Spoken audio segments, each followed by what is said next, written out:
terms of reference do require this commission to look at how deep did this phenomenon of state capture go, if indeed there was state capture.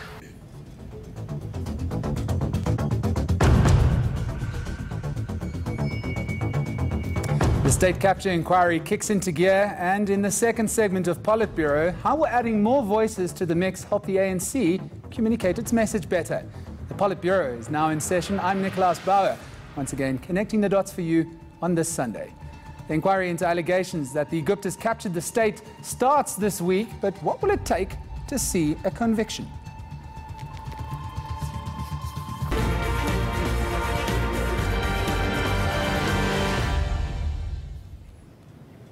Deputy Chief Justice Raymond Zondo officially got the state capture inquiry underway this week, starting with what could be a 2-year-long process to get to the bottom of allegations that large parts of the state fell under control of nefarious business interests, specifically those connected to the Gupta family.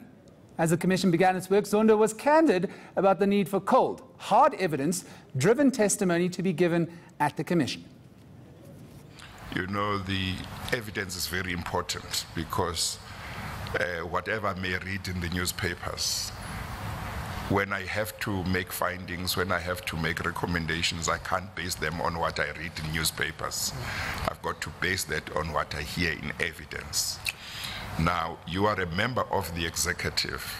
You probably know a lot more than somebody like me and many people, members of the public, in terms of what was happening. And our terms of reference do require this commission to look at how deep did this phenomenon of state capture go, if indeed there was state capture. I say if indeed there was state capture because our terms of reference says these are allegations of state capture. We must investigate them and establish whether there was state capture, and in effect we must establish also how deep state capture went. Jonas told the commission the Guptas claim they control high-level levers of government. He said that, I quote, "You must understand that we are in control of everything," unquote.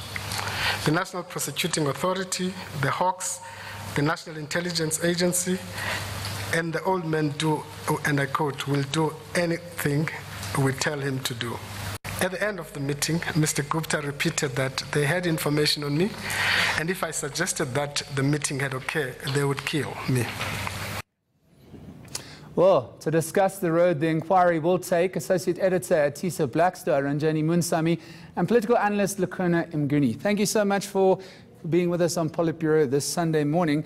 Let me start with you, Ranjeni. You were at the state capture inquiry for large parts of the week. Some jaw-dropping testimony by the former Deputy Finance Minister, Mnguni Jonas. Oh, absolutely. You know, no matter how many times you hear this testimony, particularly the death threat, it hits you in the gut, because I think the full impact of what's happened and the audacity and brazenness of state capture comes through. And I think there was a series of really astounding revelations. And I think for me, one of the most jaw-dropping parts was what Jonas alleged was a deliberate attempt by the Hawks to sabotage this investigation. And I think that tells you, Nicholas, why at this stage, so many years later, with so much information in the public domain, there is no prosecution that's really properly underway, and nobody's being held to account. Indeed, it would seem as though the Hawks may have suffered the same fate as the Scorpions, but at least not being as effective as they once were, the Scorpions, that is. Lukhona, let me bring you in here. Do you think that this testimony is going to stand up to cross-examination? Because a lot of people may misconstrue what what the state capture inquiry is and what a judicial commission of inquiry is as well. It may have a lot of the powers of a court of law, but it's not necessarily going to fast-track the way to a conviction. I mean, it's not going to fast track, but it needs to at least gather enough evidence to create a clear picture of what is exactly at play. I mean, it's very difficult to then say Mnguni Jonas must have as much evidence as possible about what happened when he visited Saxon World. There doesn't seem to be a counteracting voice that says he never was invited to a meeting there. So that becomes to be the first step.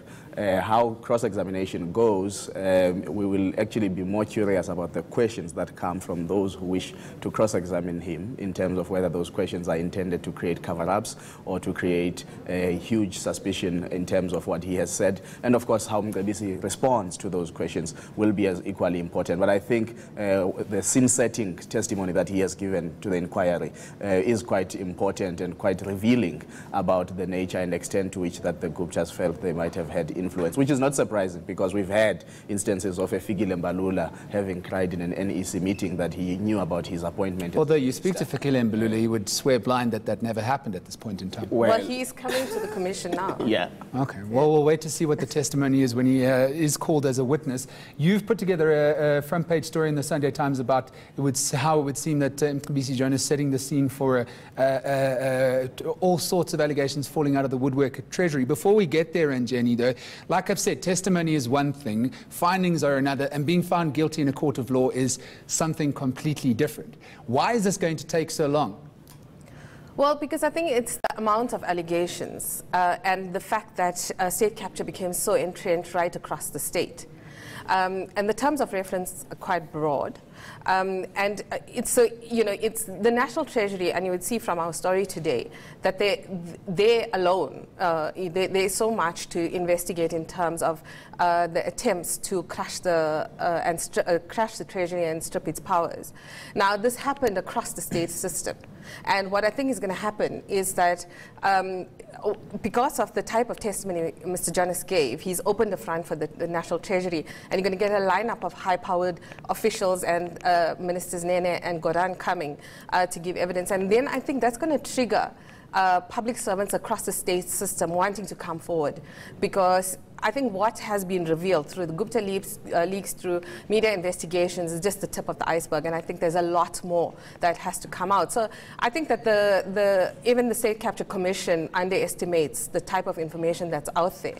But the one good thing about it is that they are saying that they are not looking just at the individual incidents that have been in the public domain for a while, that they want to see if there was a deliberate effort to undermine our constitutional democracy, so that departments and institutions of the state were repurposed by politicians, by enablers, by officials to allow state capture to happen. So that, I think, is going to be quite a task for this commission. And from the questions that Judge Zondo was asking Mr. Jonas on Friday, he specifically asked, I want to know how deep the rot is. So that is going to take a lot of work. I should imagine so. I mean, if you want to use the comparison of state capture being like a cancer, one never really knows how deep the problem is until you actually discover the few initial cancer cells. But let's come back to the Commission of Inquiry and its effectiveness. Why should South Africans trust this commission, Lukhona, if we've been through things like the Sariti Commission of Inquiry into the arms deal, Farlam Commission into Marikana, a long list of inquiries that didn't necessarily deliver justice? What's going to be different about this one? There is great skepticism about commissions of inquiry generally. I mean, even the one into higher education ended up proposing things that were quite a flop, and society rejecting those recommendations. So this is a very important thing. But I think the political cycle that we are in is quite a different one. There's quite connectedness in terms of how commissions are appointed, the terms of reference that are given to them, and the scope of work that they are allowed to do. And also, I think, to an extent, the comfortability at which they feel that they can make piercing recommendations. So I think, one, the difference is that we are in a different political cycle. But secondly, there is this edginess among South Africans to come forward and offer information so that we probably propel the country towards a new life of politics, a new existence, a new form of accountability that we have not seen over the years. So, but I think the only thing for me that will add skepticism from the public is the length at which the Commission envisages to do its work. Of course, that's because of the volume of material it must go through. Well, there's a possibility that by the time this Commission draws to a close, it could be a potentially politically moot point. We don't know what's going to happen in the next 2 years. We're unfortunately running out of time. I'm going to get one more word out of each of you. Ranjeni, if you were the Guptas, would you really be that worried watching things unfold at the Zondo Commission, especially seen as though you have legal counsel there that could quite easily cross-examine the likes of Nthabisi Jonas, Fakey Mentor, and see them crumbling under cross-examination? Oh, absolutely. The one important point is that they are not automatically entitled to cross-examination of any of the witnesses. They need to still show how they're going to participate in this commission and whether they're going to pitch up for it. And nobody knows that at this stage.